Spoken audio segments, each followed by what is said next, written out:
Welcome to My Tech Opinion, episode 18. My name is Phil Edwards and I'm in Melbourne, and I'll be joined by my regular co host in Perth, Shayne Johnston. In this episode, our feature topic is looking at fitness technology. So let's get the show underway now.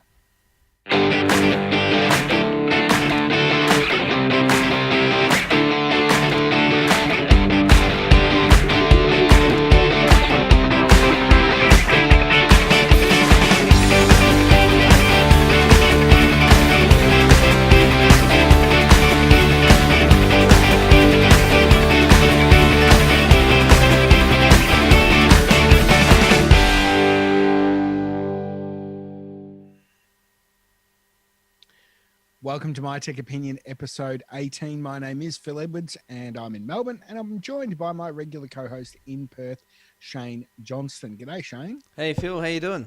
Good. Before we get underway, My Tech Opinion is brought to you by Aussie Tech Heads Web Hosting. For great hosting plans and support, visit athwebhosting.com.au. For those who haven't caught an episode of My Tech Opinion before, it's a program that looks at a feature topic each and every episode, and it won't be just us. Where possible, we'll also have guests to take part and lend their expertise to our discussion on the feature topic. That said, we don't have a guest this week, but our feature topic is looking at fitness technology and some of the products available on the market. There you go, formalities out of the way. Shayne, you've got a new background this week. I do. Sitting at Kings Park overlooking Perth, are you? Yeah, no, I'm glad I'm not there at the moment because the weather is shocking. It's like it's a mini cyclone outside. So the what we can see on the screen is different from what the reality is. Exactly. Yeah. It's like a touched up Instagram post. Yeah. No, I found this site called Amazon. I'd never used it before, and I thought I'll take advantage of this Prime Day of the Amazon Prime thing, and I took advantage of Prime Day last week, I think it was. Yep. And I bought my first ever thing off of Amazon, and I bought a green screen. Now, talking of Prime Day, since our last episode, because when we recorded our last episode, Prime Day hadn't occurred, and then we're recording this and it has occurred. So apologies for people who are seeing things in different orders. Prime Day has happened, and so you bought your green screen. Did you buy anything else, and are you going to stick with the Prime service? I probably will. I didn't buy anything else at that point in time. I looked at getting a UPS, and then I was talking to a couple of mates at work and trying to work out, well, what do I actually have plugged in, and what do I need to kind of keep up and running? And it'd only be probably my NAS and my switch and the router to the NBN. But I mean, the router itself has already got UPS kind of plugged into it because the fibre to the premises comes with that. So long story short, I kind of talked myself out of it. But I mean, it's good to. I mean, as everybody knows, Amazon's good in a way that it has a wide range of things. It's not like when you physically go like at the moment, I need I need a laundry basket and I need a couple of pairs of pants. I can't get them from the same shop, but I can get them from both from Amazon. Yep. And look, as we know, Amazon, and we're not pushing Amazon, by any means the imagination. But as they continue to get bigger in Australia and they get their second distribution centre and things like that, I'm sure that we'll see even more products on there. In terms of Prime Day, one of the best deals I actually saw on there, weirdly enough, was toilet paper. And had I been quick, I would have bought some. I think it was 60 rolls for like $20 delivered. Wow. Yeah. So I did end up buying a Blu-ray, and I bought a PS4 game, which was significantly cheaper. There was a few other PS4 accessories that I was looking at that were cheaper, but I didn't need them. So, there's no point buying something if you don't actually need it. So I didn't. But look, it was quite good. It'll only get better from there. And the other win that I had, talking of Amazon, was that I had already signed up for Prime Australia, but I was in the free month before it was into the paid period. and I have an American Express card, and I got a notification of a promotion that if you pay for Amazon Prime with your American Express card and agree to the what do you call it, the promotion, you got up to 50% back as a statement credit. Oh, wow. So sure enough, I signed up, made sure it was all ready to go, and the payment for my Amazon Prime account came through on Thursday, and I got my notification from Amex going, "Yep, credit's been applied." So my Amazon Prime for this year has only cost me $29.50. Oh, lucky. So I'm very happy with that. Yeah. The other thing that I'm with the Amazon thing is I looked around for Amazon Video the other day, and TV shows and all that kind of stuff, and I thought the two shows that Amazon had were, I mean, I know one of them's on Foxtel and the other one's on free to air, but I thought in the US at least that Amazon had The Good Doctor and they had Silicon Valley. But Silicon Valley's HBO. oh, okay. And don't know about The Good Doctor. They might have reruns in the US. Yep. But, you know, it's the same issue as Netflix and what have you. It depends on who has, you know, the products in different countries. Okay. I know that Amazon Prime US has a lot more content than the Prime that's available in Australia. Yep. So I wouldn't be getting Prime just for Prime Video. But the fact that at the moment you're paying $59 a year and you're getting free 2-day shipping from Amazon. Sorry, 2-day shipping included, because it's not free, because you're paying that $59. You get Prime Video, and if you're a gamer, you get a Twitch Prime account for included as well. I reckon it's a pretty good deal. Yeah.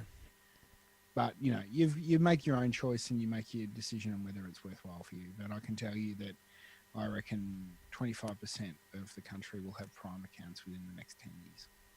Yeah. So there you go. What else has been happening? In the notes, NBN has arrived at my place. Yes, it is on and it is connected. Looking good. And we are doing this over the NBN connection. So after all the nonsense that I had with phone porting and all that sort of stuff, it finally came through during the week.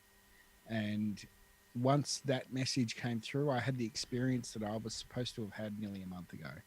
And that was unplug my ADSL modem, plug in the fiber to the curb, it all lights up perfectly, and you're ready to go. What speeds are you getting? On non-peak, it does drop a little bit during peak, but non-peak, I can tell you my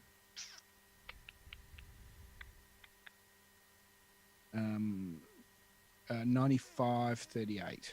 Oh, yeah. It's about what I get. So not bad on 100 by, and taking into note speed tests have overheads. So if you're getting, say, 98 on a speed test, chances are you're actually getting 100. Yeah. So yeah, it's pretty good. I'm very happy actually. I don't have some of the advantages that you have with having fiber, having multiple ports and things like that, but certainly as a single service line, it's pretty good.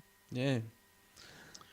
So the only other thing is that because of my complicated way I wanted to set up my phone system, it took a little bit of twiddling and faking. That's not even a word. Tweaking and fiddling. There you go. To get my phone going. But, you know, for most people, it shouldn't be an issue because, you know, for Joe Blow, like my parents, for example, they use the wireless router provided by their provider. They plug their phone into it and it just works. Yeah.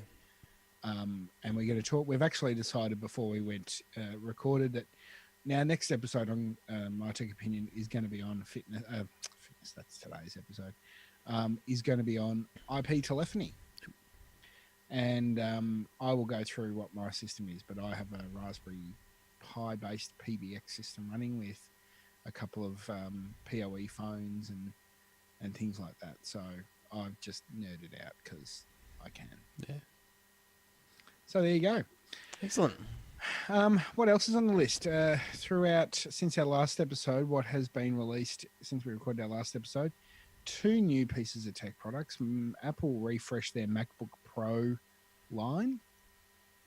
They don't look much different, but the key thing is that they have put in the 8th generation Intel Core processors. And I believe they've also chucked in one of their own little chips, which is for security. So they've got their own little processor there that specifically handles security and encryption and things like that. Yep. Which has been on their Mac Pro and their iMac Pro, I think. They're not cheap.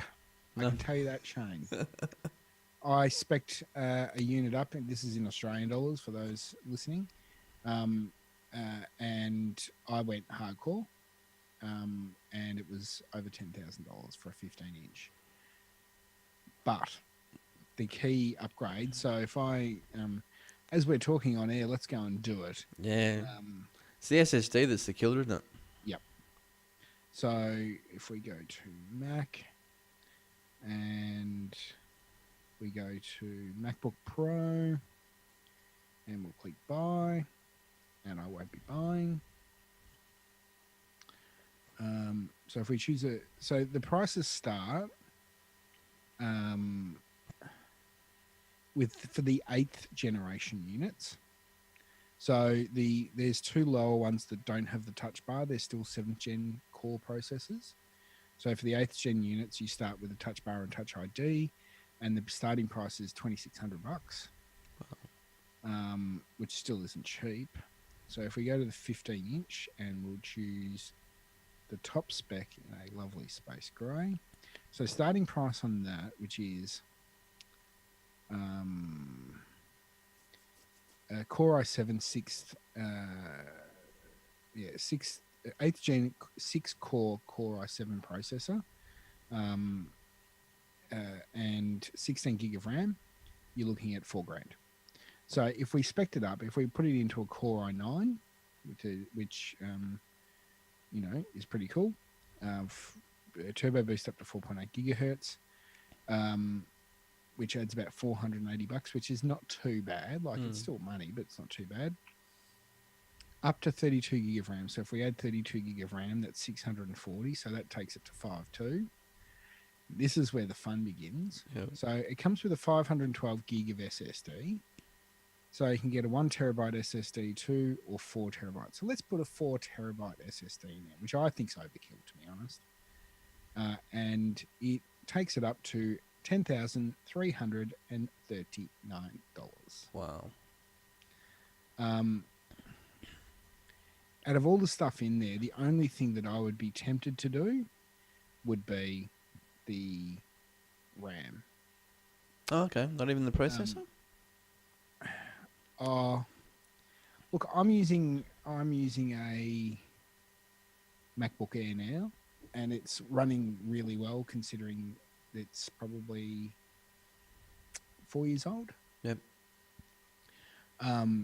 But the one thing I don't like about the current crop of Apple laptops, and this is just a upgrade path question, is that you can't upgrade the RAM in any of them.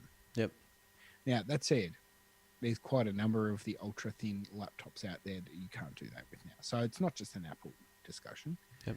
But, for example, my iMac, which is, can see from where I'm sitting, I bought a 27-inch unit specifically because that model allows you to upgrade the RAM. Mm-hmm. So I had 8 gig of RAM in it. I chucked another 8 gig in there only 6 months ago. Actually, when we started doing this program, because I found that doing the video editing was making it chug along a little bit. So I chucked that in then.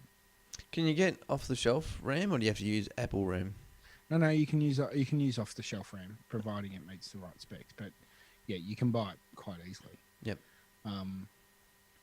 So the RAMs, I mean, these days most Apple laptops are just a Windows PC, custom design. Like there's nothing internally. There's nothing special about them other than the fact that they're designed to run OS 10.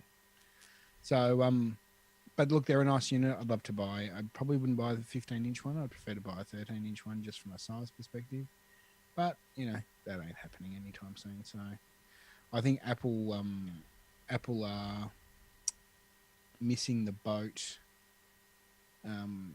now because like where are we? So their cheapest laptop is the MacBook Air, which starts at 1,500, and that's running.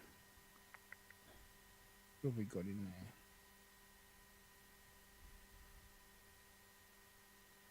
I think they're only running. I think they're only running 5th generation or maybe 6th generation. I think they're running 6th generation core processors. And when they got, I mean, admittedly, the dollar was great when it was parity with US dollars, so the prices had come down. But you could get a MacBook Air for about $1,100 to $1,200, which I think's for the type of computer it was, it's actually a really good price. Yep. And there was a lot of MacBook Airs around, a lot. All right. And I think Apple really need to be in a position where they're offering something in the actual computing market, and we're not talking tablets. Yep. For around the $1,000 to $1,300 mark with some upgraded guts. But look, we'll see what happens there. There's a long way to go. Apple need to do a lot of updates onto their hardware in the next few months. There's the general consensus coming out of people like Leonard Laporte and Matt Bragg Weekly and all that kind of stuff is that Apple are probably going to kind of split their customer base, and they're going to have your MacBook Pros, your the other Pro thing, the one that looks like a rubbish bin at the moment. They're going to be more aimed at the professional market, and then the consumer market is going to be your iPads and that kind of thing, and they might not have anything in the middle. I think that's a mistake. There's still a market for computers. Like, I know everyone's different, but a tablet for me is not a primary device. Yep. And in fact, I'm super old school in the sense that a laptop for me is not a primary device. Oh, really? No. I'm a desktop person. Yeah, I guess. I mean, we've touched on it before. I mean, my laptop is more of a portable desktop kind of thing. It's got the grunt of a desktop. And the other thing I will say is that I have specific uses for my devices. So, to be honest, if I didn't do radio, I probably could go without a laptop. Yep. But the desktop is, and the thing is, I also have, I think I have the space too. Like, I live in, a house that has its own, I have a study, I'm not going to turn the camera around, but, because my study's a mess at the moment, but, I've got a 27-inch iMac. Right next to it, I've got a 32-inch TV that I play a PlayStation on, and I've got my couch in here, and I've got the space to have this room. Yep. So whereas if I was living in a 2-bedroom apartment in the city, I probably would go to a laptop as a primary device. Yeah. It comes down to where people are positioned. Yep. But certainly to sit at a desk and use a laptop is not my cup of tea. The other thing that annoys me while we're on that kind of topic, people that just sit at their desk and they have a desktop and they use wireless keyboards and wireless mouse. I can't understand that. I mean, they're changing batteries like once a week. Why just get a cable? I agree. I do have a wireless mouse and wireless keyboard, but I will give credit to Apple. I've upgraded to the new Apple keyboard. Yep. And I think I've had it for probably about 3 months. No, maybe 4 months. I've charged it once. Oh, okay. After when I first bought it. But the cool thing about it is that they've decided that, and I haven't upgraded my mouse, but they've decided that they have a lightning port on them, so it's the same. Use the same cable as you use to charge your phones. Oh, right. So you can actually use it wide, and then you just charge it up and unplug it. So Yeah. the only criticism I've heard of the wireless mouse that Apple produce is that the plug's underneath, so you can't have it plugged in and use the mouse at the same time. Oh, okay. Anyway, Yeah. yeah, but look, Apple have always. So if we go back, probably, we'll say 10, 11 years ago. Yep. They used to have a very simple product lineup in terms of their computing hardware. They had a MacBook and a MacBook Pro. Yep. And they had an iMac, and then they had well, after Intel came through, they called them, they used to be the Power Mac, but then when the Intel processors, they called them the Mac Pro. Yep. And that was effectively their lineup. You know, they had specs in between that, and then they brought out Air MacBook Airs and things like that. But they always had a two-tiered lineup. What about the Mac Mini? Yeah, okay, the Mac Mini's in there, but I would call that still as part of their consumer level grade type stuff. Yep. They've blurred the lines with that now because you've got the MacBook Air, the MacBook Pro, but then there's two types of MacBook Pros. And then they've got the Mac Pro, which is, you know, the rubbish bin. But then you've also got the iMac Pro. Which is the all-in-one thing. Yeah, which is amazing. Yep. I would love to buy one in a second. My only criticism of what Apple do with their things is that they've stopped producing monitors. Yep. And I do like a dual screen setup. And if they produced a monitor that was looked like an iMac, but all it was a monitor, Yep. it would be amazing. Because then you'd have, like, I like symmetry. I can't have, like, I know, and I don't know what your setup is, but this is just me being anal. If I'm going to have a dual screen setup, the screens have to be exactly the same. Yeah. I've got 3, and and it's annoying me at the moment because I haven't been able to do it because of the green screen. But I even like try and have the angles of the screens kind of right and exact. Oh, yeah. I sit there at work and make sure that they exactly touch and match perfectly. Yeah. Because I want that single space. I'd probably be better off with one of those super wide single screens, to be perfectly honest. But anyway, maybe if I get but then the iMac Pro's better spec than the Mac Pro. Yeah. Anyway, enough of that. Yeah. So what's the graphics card on that new thing? So that the inbuilt graphics card. So this is the one that they've done that's really cool. Now, bear with me. Now, let's get into the MacBook Pro. Because they use Radeon, don't they? They don't use the other one. Yeah, so they use a Radeon in the 15-inch Radeon 55X with 4 gig. But the one thing that they've bought out, which will work with them, which is it's a bit of a beast, but it is very cool. Here we are. In conjunction with a company called Blackmagic, who, weirdly enough, not that anyone really realises this, they're based in Port Melbourne. Yeah, I didn't. You told me the other week. And they've got a external GPU, which is actually it's about $1,100, which, yes, that is expensive. But the eGPU has a Radeon Pro 580 with 8 gig of RAM. But it also has 2 Thunderbolt 3 ports, 4 USB 3s, 1 HDMI 2, and 85 watt power thing. But the cool thing is it's effectively a dock. Yep. So you could use your laptop out and about, come in, plug it into that, which is already plugged into your external screens and what have you, and has HDMI outputs and everything. It's actually, excuse me for moving around, it's actually, and my focus is gone. Great. Let's just fix my focus up. Hello. Love technology. There we go. There we go. That's better.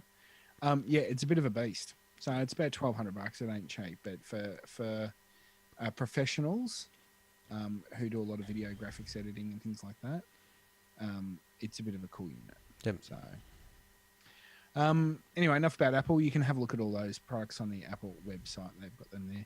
The other one that came out that was announced in the last week or so was the Surface Go. Microsoft announced. So, little tablet about the size of an iPad, about 10 inches. Yep. The only question I have on it was the processor is a mobile processor. Yeah. Held together by bloody elastic bands. You're not a fan of this. No, I just don't think it's got enough oomph. I mean, I think it was pointed out by one of the guys on Geeks Interrupted that you can get a laptop for a couple $100. That it's got more grunt than that thing. True. I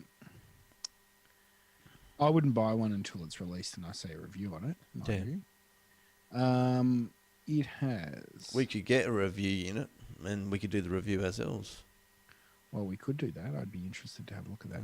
So it's got a 10-inch pixel sense display, a resolution of 1800 by 1200. The base model, which comes in at JB is selling it for $599, has 64 gig of storage, which I reckon is a bit low. Yeah. There's a second model which is about $200 more expensive. That's $256. It's about where you want to be. 4 gig of RAM, which is on the low side. Bluetooth, Dolby Audio, 5 megapixel front-facing camera with 1080p Skype HD, which is good.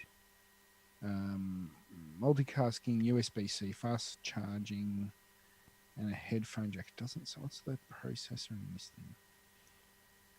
thing? Intel Pentium Gold, and it's a dual core. So that's the concern. And I think it only comes with Windows 10S, the real kind of cut down version. I think you can pump it up to home, but that's as high as you can go. See, that's an interesting one. So if that is the case, then it's going to not be suitable for a number of people. Yes. Anyone who wants to work on a domain won't work. But then again, you can't really work an iPad on a domain either. Yeah, but it depends on what you're using it for. So for me, if I was using a tablet for email and web browsing, then I probably wouldn't care about a Surface Go. Yep. If I wanted to use it as a like a productivity tool, where you might have, say, for example, you're at a school, for example, and you wanted to use it for, in a classroom or something like that, you might want the domain access on there. Yeah. It depends on, you've got to look at the use case scenario, of course. Intel Pentium Gold 4415. We dodged a bullet just then. What happened? Windows said, you've got updates pending. Do you want to do them now?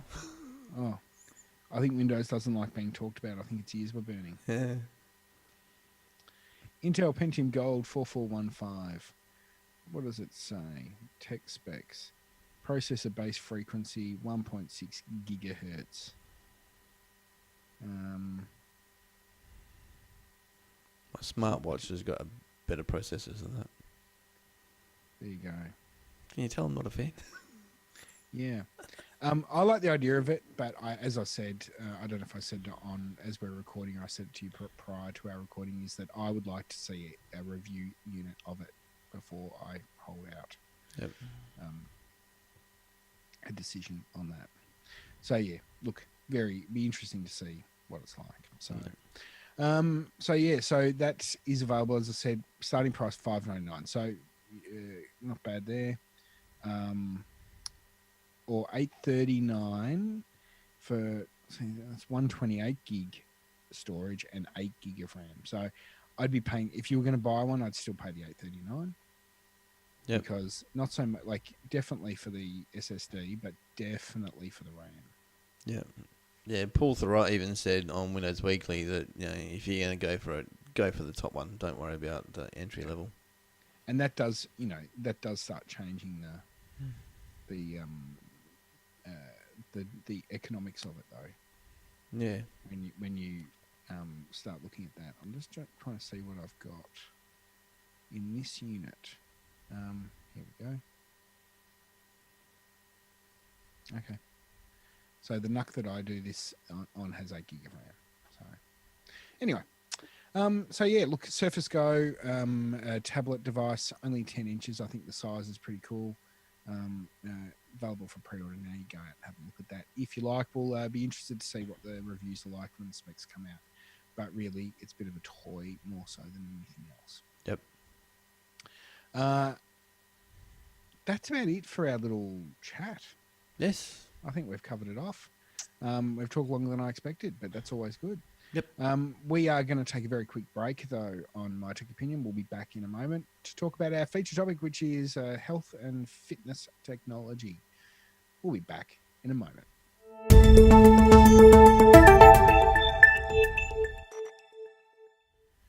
And welcome back to My Tech Opinion. It is now time for our feature topic, and we're talking health and fitness and technology, really, not just health and fitness, because certainly on my side of the table, I am not going to be an expert on health and fitness.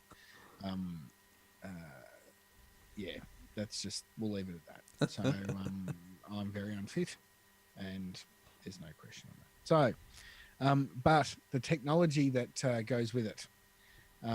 There's a lot of wearables. Wearables are the fun technology these days. Yeah. And of course, they're probably not the first, but they're the ones that popularized fitness technology, Fitbits. And then there are quite a few other different brands available out there. Obviously, your mobile phone has a few things. There's smartwatches, some of the earbuds, particularly I think the Samsung ones do some monitoring as well. And then there's dedicated monitors, like things for like heart rate and what have you, that are out there. Before we continue into it, Shayne, do you own any fitness/wearable tech? No. Back in a past life when I was somewhat athletic, the closest I got was like a dedicated heart monitor thing. Then just talk to like a compatible watch. Yep. That was before like smartphones and all that kind of stuff. I've got a smartwatch at the moment, but I don't think it came with the heart monitoring. It was just sort of like, it does everything but that. So, no, to answer your question, no, I haven't got anything along those lines because I'm not that athletic and not that fit anymore. I've got enough problems I know about. Yeah, true. For me, I was trying to up my walking, and I did, because I just wanted to buy more tech. I got a Fitbit. Yep. And I went through three, because I had one and it clipped off my belt when it left it into a plane somewhere in Vietnam. The second one went through a washing machine. Did it survive? No. And then I got a wearable one. But I stopped wearing that because I moved to an Apple Watch. Okay. So I now have an Apple Watch. Fitbits, in terms of the base stuff, I mean, they've improved since I was wearing them. Basically a pedometer, Yeah. and with timings and stuff like that. So pretty cool, to be perfectly honest. Yep. I think it comes down to really is to what type of, if people are going, well, what should I buy? It comes down to what are you trying to achieve? Yeah. Like if you're a gym junkie and you really want to monitor making sure you your heart rates at a certain level, because a lot of people like making sure that they're either keeping a high or a mid-range heart rate when they exercise, because they know that it continues the blood flow. Then obviously that they're going to look at some of the more expensive ones. Mm-hmm. One of the issues, of course, out there is being how wet can you get these devices? Yep. I know Apple now have which I don't really want to buy because they're expensive. But they've got the Apple Watch, which is the ceramic version. And if we just find out how much they are now, because the Apple Watch, the base model Apple Watch, the Sport, is water resistant, but it's more like for things like sweat, or if it's raining or something, or if you happen to get your hands wet, that's fine. Yeah. So you can't go swimming with it? Well, the base model, no. even though it's called the Sport Yes. and swimming's the Sport. It's designed for running and things like that. Okay. I even have. Any chance I get to give Apple a hard time, I just take advantage of it. I know you do. That's all right. What do they even have these days?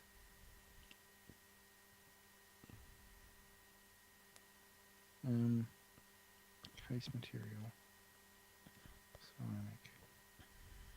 No, they do. Yeah, so you can get a ceramic Apple Watch, which comes in black or white. They cost $1,800, Ooh. but you can go swimming with those. Yeah.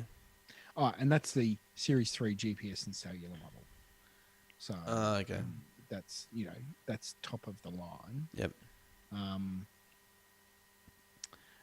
So you can go swimming in those. In fact, you can listen to Apple Music whilst you're out and about and doing all that sort of thing. So there's plenty of options there for what you want to do.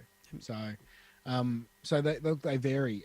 Fitbit have what do Fitbit have these days? So they've got watches. So they've got the Versa and the Ionic. Yep.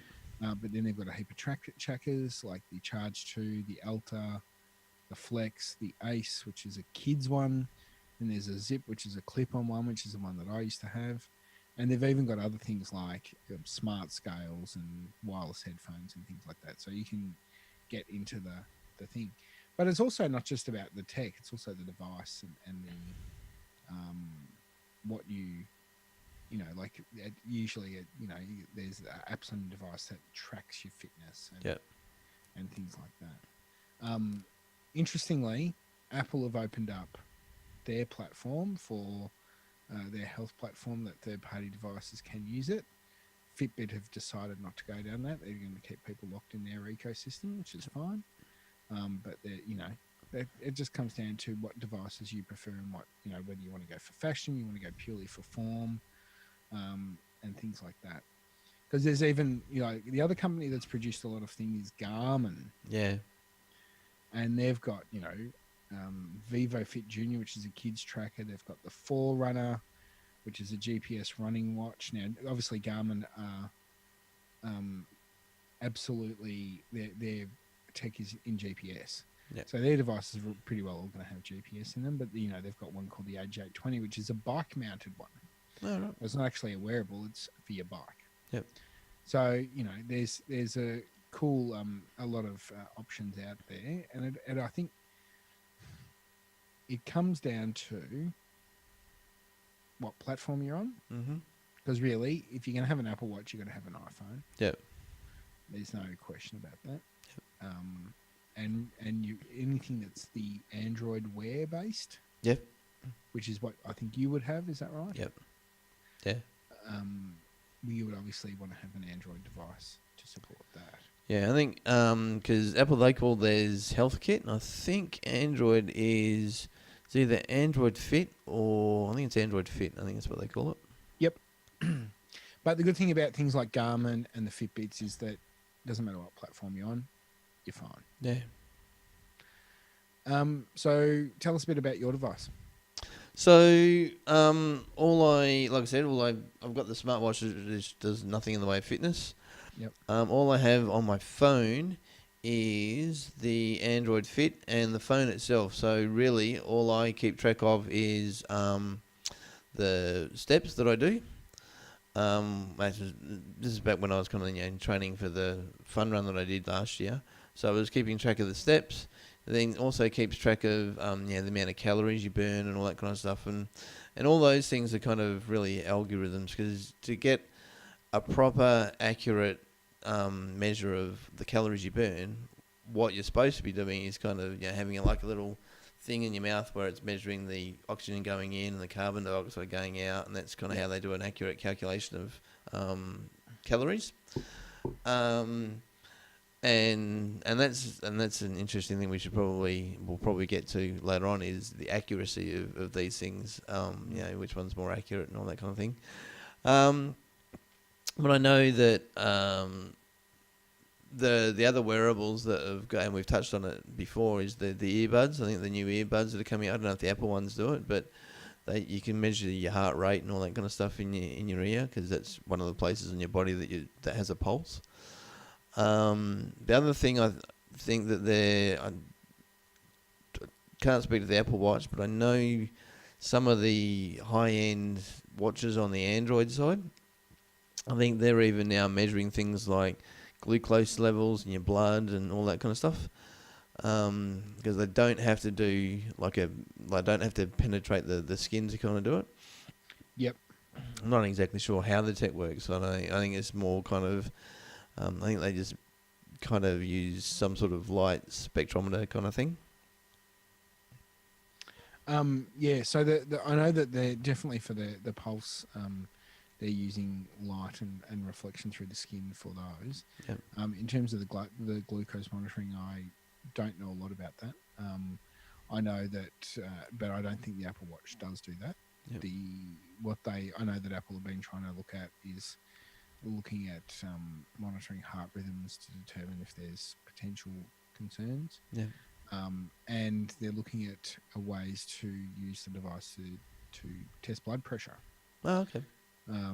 But there's nothing available on the market at the moment. I think the thing that we would say is that, before we continue the conversation, is that regardless of what the tech is capable of, yeah, even the manufacturers would say you should not rely on the tech for medical diagnoses. No, shouldn't rely on Google either. Exactly. So it might highlight an issue, but the first thing you would then do is go and see your doctor. Yeah. There has actually been examples of, and I think most, if not all of them, have been Apple Watches where, it's kind of picked up that the heart rate's been higher than normal, and the person's gone to the doctor, and sure enough, they've had some heart issue. Absolutely.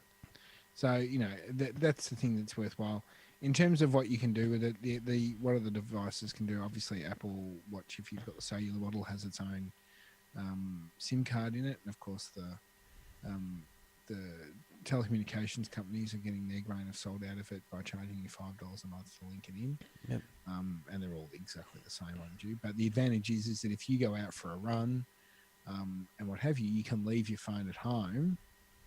You can connect your AirPods directly into, if you're using an Apple device, directly into your watch. Yep. Use Apple Music whilst you're out and about.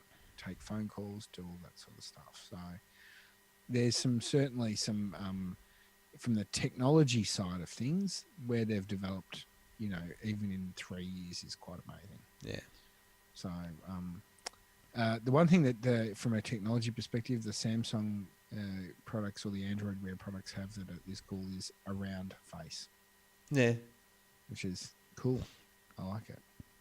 And you're right about the Samsung Gear Iconics. Icon X. I was going to say Samsung Gear, but I thought the Gear was their virtual reality thing, unless they use the same name for both. I think they do all sorts of things.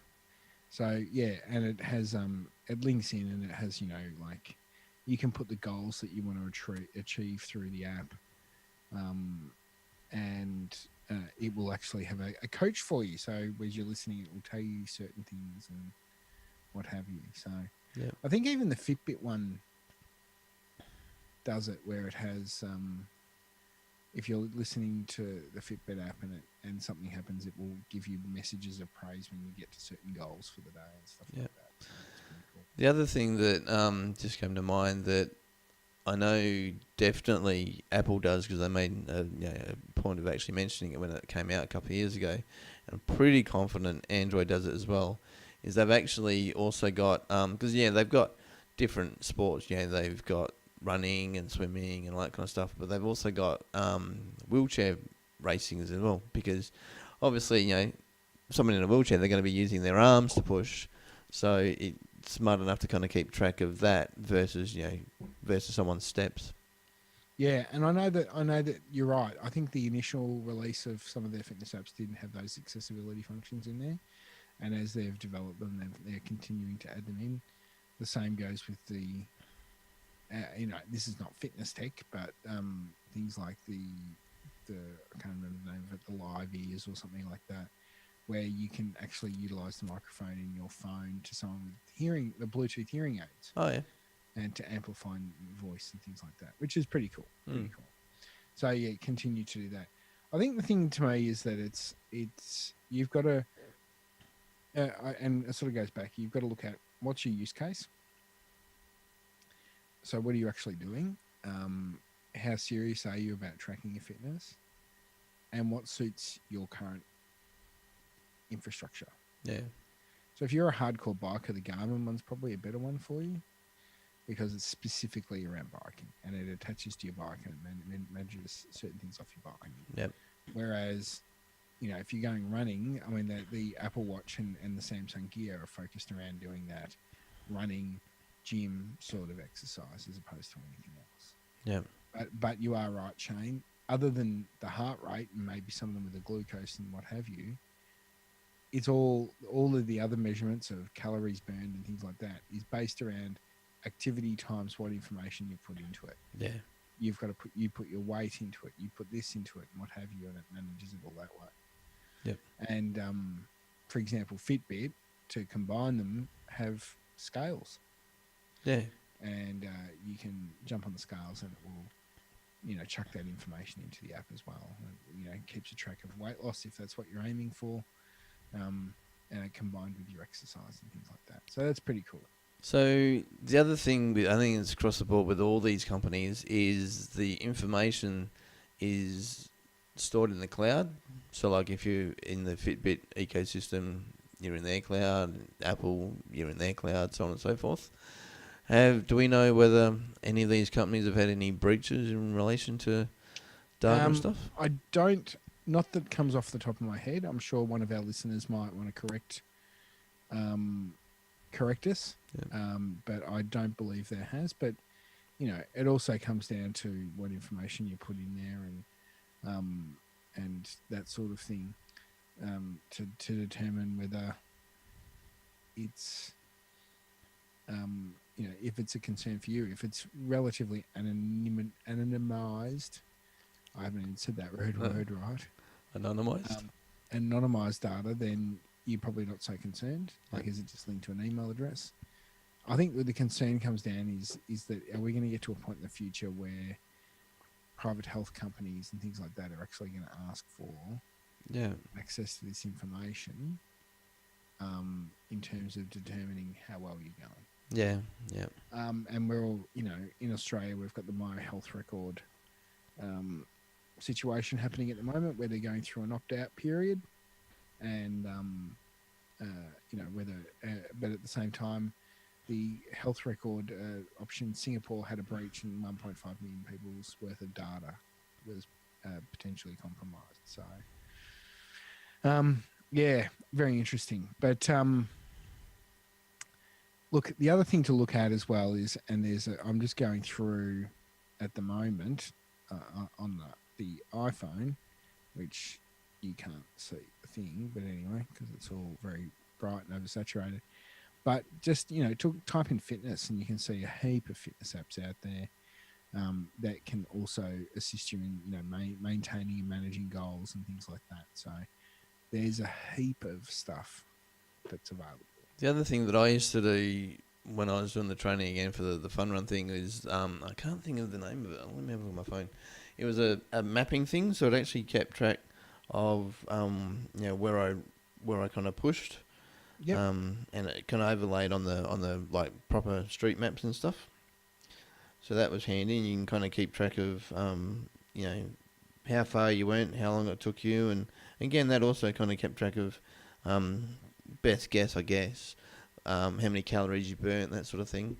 The only thing that you got to watch out for with those mapping ones, especially if you're in the military, if you're doing bog laps around what's supposed to be a secret base, and obviously that's going to get out.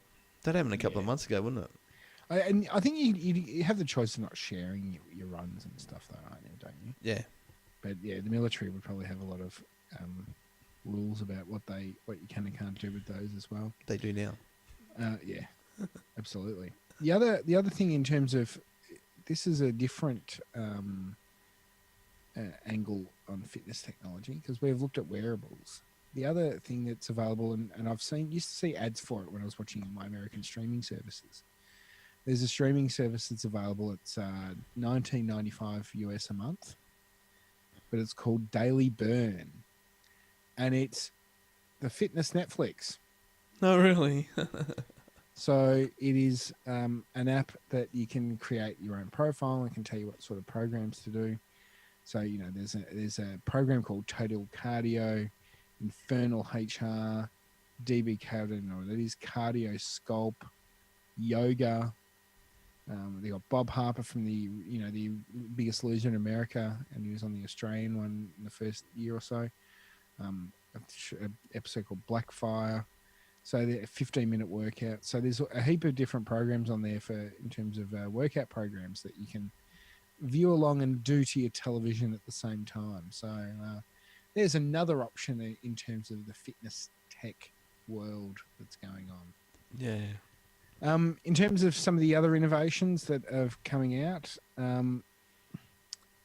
there was CES earlier this year. There's a few things that came out. There was one called the Peloton Tread. And it said Peloton Tread basically ran the fitness category at CES in 2018. They have indoor cycling bikes that allows riders to stream high energy classes. So you have a screen attached to your exercise bike, and you can have like spin classes or scenic rides and all that sort of thing streamed to the screen on it. All right. And they now have a product which is a treadmill. And so basically the photo, we'll put the link in the show notes to the stuff that came out of CES, but it's basically a treadmill that looks like it's got an iMac stuck to the end of it. But it has, has the classes and streaming and all that sort of stuff on there. There's a company called Spire who have a swim tracker that you can put into your bathers. It's like a little pouch in the back of your bathers. Yep. When you go swimming, like sort of like what the footy players wear. There's another one that's called the Sunto 3 Fitness Wearable. And what it does is it looks into your exercise history and things like that, and it creates a 7-day workout schedule for you. And managing things like heart rate zones and sleep tracking and what have you. So a few of them are doing that now. Obviously, we talked about Android Wear doing that, and a lot of the Garmin things can do that too. So it's not so much about even, what we're seeing is it's going beyond just tracking what you're doing. It's actually now starting to look at ways to create programs for you to maintain or improve what you're actually doing as well. Yeah. And then the other thing that's coming out, there's a few of them around, but this one is a product called from Soul Electronics, and it's Run-Free Pro Bio headphones. So they're sweat-proof. So, you can have headphones that, Bluetooth headphones that will not worry about if you sweat profusely and dribble your bodily fluid right into the cavity and fry them. So that's pretty cool. And then there's a couple of other ones. Under Armour have got one that's in their shoes, and a few other ones that that are around. That the shoe-based ones, I think you're limited to those shoes. Yeah. That's the problem. I know Nike used to have a little hockey puck that you could attach to your shoe that connected into an iPod. Yep. And you could track all of your fitness and stuff on those. But of course that developed over time. And you can even use the other thing is you can use your phone. Yeah.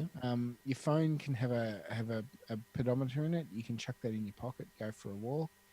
A lot of people have a fitness tracker to a level. Doesn't have the full capability, but in terms of location, distance, and things like that, you can do that in your phone. Yeah. which is cool. Yeah, that's essentially all I kind of did. And the other one was there's one here I'm looking at called Black Box VR. The virtual reality gym was the buzziest fitness innovations at CES, and it's just as cool as it sounds. It'll be available at a. You have to go to a gym to use it, but it'll be available in a company coming into the US called Black Box, and it's a 30-minute total body workout in a virtual reality setting, turning resistance workout to competition-based video game.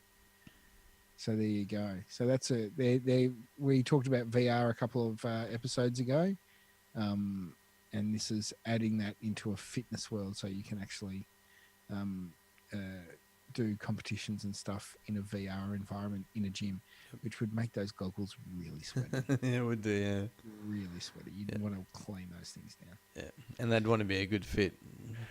So yes. So look at the other, as we said, the other thing is look at what your uses are. If you're just going running, then a lot of them will work. If you're going swimming and you want to use a fitness tracker, well, then you've got to be selective with what you choose. And the same goes with a few other things as well. Yep. So the other thing that we haven't touched on, and I know where you're heading to. Yeah. Yep. Okay. The other thing that we haven't touched on, because there's two places I could go, is we've focused so far on the exercise side of things. Yep.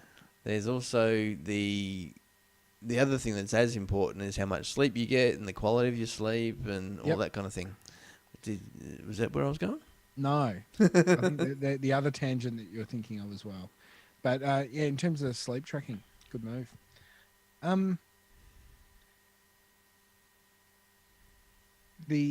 I'd done some sleep tracking with when I had the Fitbit and didn't really pay a lot of attention to it. I don't sleep track using my Apple Watch because I put it on a charger. Okay. So that actually has the functionality, does it? I think it has some level of sleep tracking, or you can get an app that it will work with. Yeah. But I don't bother because I put it on a charge when I go to bed. But yeah, it comes down to your own personal thing. I know a lot of the Apple Watch, because I've got the original Apple Watch, which I'm probably going to have to upgrade this year because the software won't work on it. Yay, exciting. But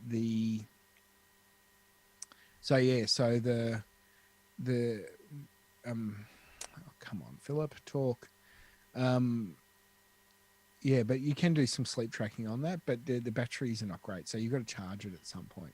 Yeah. So unless you're doing it when you're at your desk at work or something like that during the day, I don't bother.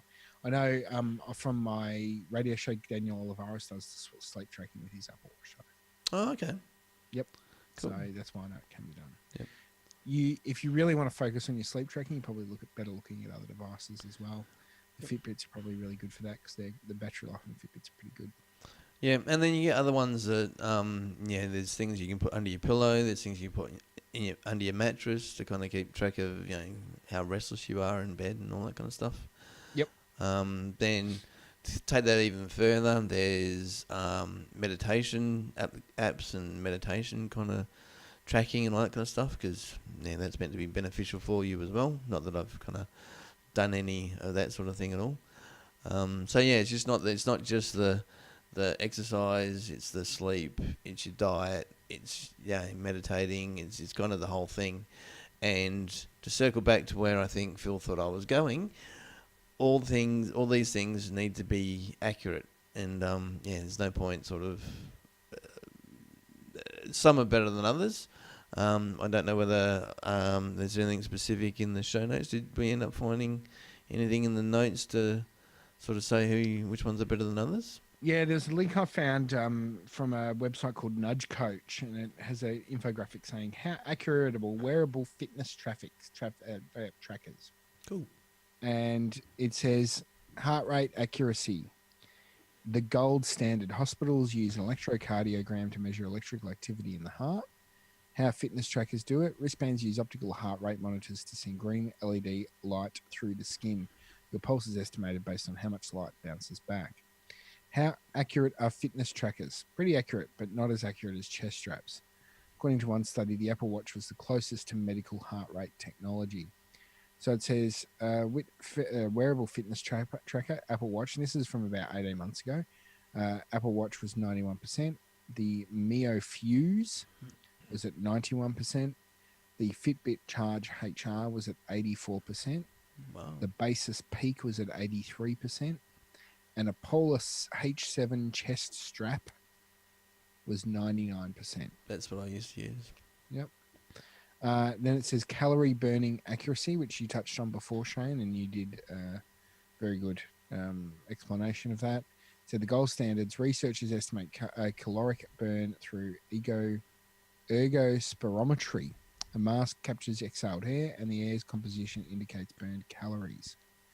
How fitness trackers do it. Fitness trackers take your basal metabolic rate, BMR, then add an estimated number of calories burned based on activity. And how accurate are fitness trackers? And absolutely not very accurate. A 2013 study found that fitness trackers are not very accurate at estimating caloric burn. Accuracy varied widely depending on the service. So the thing was that unless you're going to walk around with an oxygen mask on that's going to collect and manage your oxygen, any fitness tracker is not going to be accurate. Yep. They're going to give you an idea, but they're not going to be accurate. Most accurate for walking, it says Jawbone Up, and most accurate for running, Adidas My Coach. So this was saying Jawbone Up had 87% accuracy for treadmill walking, treadmill running 69, elliptical 40%, agility workout 57. The Nike Fuel Band, which I don't think that I'm not sure if they produce anymore. I know you can get a Nike Apple Watch. 49% for treadmill walking, 72% for treadmill running, 8% for elliptical, and 47% for agility workout. The Adidas My Coach was 55% for treadmill walking, 81% for running, nothing for elliptical, agility 65%, and finally, Body Media FitCore, 68, 73, 47, 56. I haven't even heard of that product. It says step counting. The gold standards. Researchers count steps one by one is the gold standard. How fitness trackers do it. An accelerometer and a gyroscope track how you move. The data is used to estimate steps. How accurate are fitness trackers? Very accurate. 2015 study discovered that while most fitness trackers are accurate, particularly the Misfit Shine. So that was in 2015. Fitness tracker step counting accuracy, Apple Watch 99.5. Good. The Misfit Shine 99.7. Samsung Gear 94%. Qualcomm TOQ 97. And Samsung Gear 2 weirdly dropped to 79.8. And the last one, sleep tracking. The gold standards. Scientists measure sleep in a lab using polysomnography, which measures body functions like brain activity and eye movements, which I have had sleep studies done, and they stick a lot of glue and electrodes on you. Oh, really? Yeah, it's bizarre. You wouldn't want to be doing that every night. How fitness trackers do it. Fitness trackers use accelerometers to detect whether you're moving or at rest. Some claim to detect light sleep and deep sleep. How accurate? Sleep tracking used to be poor, but it's improved. 2017 study on the Fitbit Charge HR found that it is accurate enough to be used for medical research. However, scientists say that fitness trackers can't actually detect your sleep stage. Sleep depth is determined by brain activity and not body movement. So there you go. Because of course, when you've got your sleep, you've got light sleep, and then you've got REM, and that's when you're really going. That's your regenerative sleep. Yeah. Because I probably still technically do have it, but I've got sleep apnea. I've had sleep apnea, so I've had CPAP masks and things like that overnight. And I've had sleep studies done for that, and they detect oxygen levels that you're exhaling. Once again, the REM, movement, brain activity, things like that, and that's how they really determine how effective that sort of thing is. Yep. Because what you need to have clear oxygen flow into the brain, but in a lot of cases of people with sleep apnea, and it's usually determined by how loudly. I shouldn't say that. it's not determined. A symptom of sleep apnea is loud snoring, and what it is that the throat, the air passages tend to relax and close over when you're in a deep sleep state, which means that they vibrate and create the snoring noise. Oh, okay. So the problem is that your body then starts to receive a lack of oxygen, and the body will jump out of its deep sleep state to keep the air passages open. So it's not something you can die from. It's just something you don't. Oh, no. You can, if you're really bad, you can die. Oh, really? Oh, yeah. When I first had it done, I'm very different now because I lost a bit of weight at the time, but they said that my oxygen levels were conducive with death. Oh, wow. Yeah. So, but they've said that my levels aren't anywhere near what they used to be 15 years ago. So things have changed. Yep. But basically, yeah. So if your body didn't come out of that deep sleep or something happened, you'd die because you wouldn't get enough oxygen through. So the whole point is that what CPAPs do is that they create an oxygen airflow so that it will keep the airways open whilst you sleep, and therefore it allows you to go into states of deep sleep longer. Yeah. So, yeah. There you go. There's a bit of a side note, educational side of things for you. What's the accurate? It says, what's the verdict? Modern fitness trackers may not be perfectly accurate, but they're close enough for most people who want to monitor their health. Yep. There you go. So I think that, nothing's going to be perfect, but if you're doing it from a fitness perspective, I think that they're perfectly fine. If you're doing it from a, am I having a heart attack perspective? Well, then no, you shouldn't be basing your long-term health decisions based on a fitness tracker. No. Anything else you want to add to that before we take a break, Shayne? No, I think we've covered everything that I wanted to cover. We've covered the accuracy of the equipment. We've done both the exercising and as well as the sleep. Kind of mentioned diet, but I mean diet's a separate thing altogether, and it's not really a tech-related thing because there's nothing tech that tracks what you eat that I'm aware of. Well, it's more of a manual thing without human input. Yeah, it's more of a manual thing. True. So I think we're done as far as the topic goes. We'd like to hear your thoughts on what you use for tech in terms of your fitness tracking and things like that. I know my Run Keeper, for those who like to run, is an app that I've seen used quite a bit. But send us an email, mytechopinion@prosumit.com, which is at the bottom of the screen if you are watching on our video feed. Yep. If you are purely listening, mytechopinion@prosumit.com. Done. Excellent. We'll take a quick break and we'll be back to wrap up the show here on My Tech Opinion.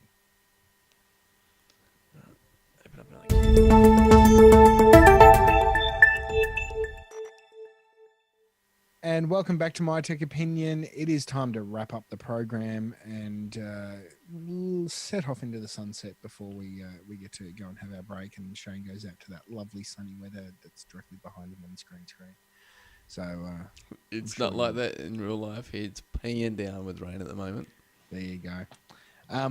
We have talked about tech, health and fitness in terms of a technology perspective and some of the wearables and what have you that's out there at the moment. We'd love to hear your opinion. As we said before the break, send us an email, mytechopinion@prosumit.com, and because we'd love to get your feedback on our shows. Yep. And reviews and thumbs up, thumb downs, all that kind of stuff. Let us know. Absolutely. Subscribe.